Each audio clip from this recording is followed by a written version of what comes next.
Normal ke nyam biya kamal ka Noor Online TV channel. Ka jan gwas me bana roch me bana jaling ka Noor Online TV channel mi jaram jidit. Gorono jin be subscribe ka Noor Online TV ko bilaran content ba non ka bekan chamala shub ka ji gwas dana pay ka larich. Bana laram bana jaling kel re kuren chitwok gwas mi chadin kabor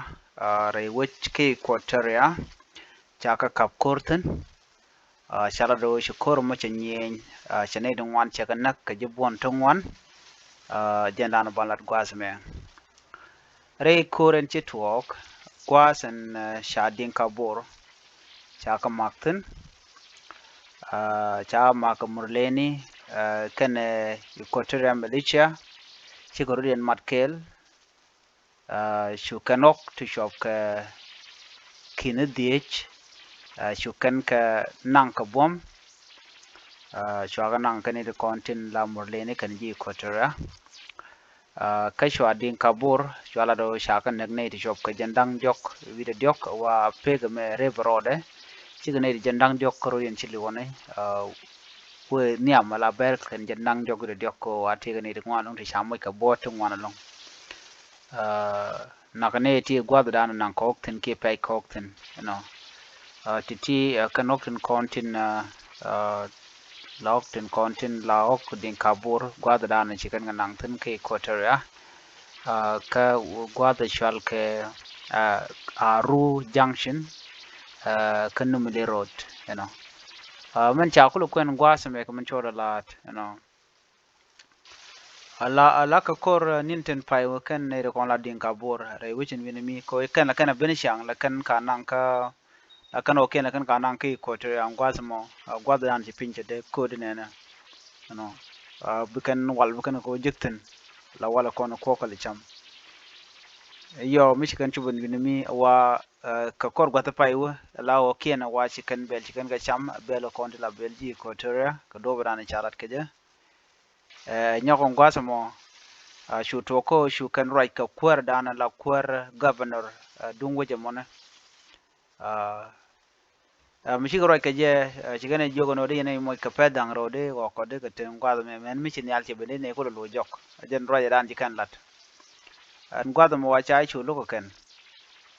dio je sha dole ken sha kanen dio je mi jram la roan la ka gur kwasa me chi ko dole ken nyam chi community je dole ka ken ne ko la din ka bor chi ken ge jo tere gan mi cha en mi cha yaro ko bene yo ken bene ka yor pinke bene ka chol chu ka lar je no tel mi goro ba ka chol ano an wala ke chen ndio kel ka pai kel on kin dang ro die cha ka chu mak an gwada mo kan ji ko tra gul ka busy chikan ne chikan mo len gul gor ano ka chukan na chu tokor ajen gwada dana nan kokti kin dang ditin ka chu ane jen dang jogu de dok shaka na ka kane de kontila mo len kan ji ko tra na me ajen dana sure lat no no ko ria ka me ring di te gwada mi dung wong ngai kon dung wong ni chang ken kon na liu ka ka no ko jena kurmi dit an kurmi nan ka okti chogo kine dang dieten chi kurmi tor kurmi dit nyo dia gwan wona me be jamat ka tara no so sudan ka man ja kulat gwasa me wa ne right e kene me e revenge ka ji kane content la tila ji equatoria kana murle me tar chi kon yen gwade dan chi den ka bor chi gen me chi oken bala kon gwade mo ko la lo den jok ana wa chu kin yin ji ko tra no chu na na ka chu ko anda kwalan je na me to i kan chul kan ne kien ka do brana chalat ka je ka kan chi ko ra ni ka ra je gwa lo te la rek wa ngu den tamma ko ka man le rode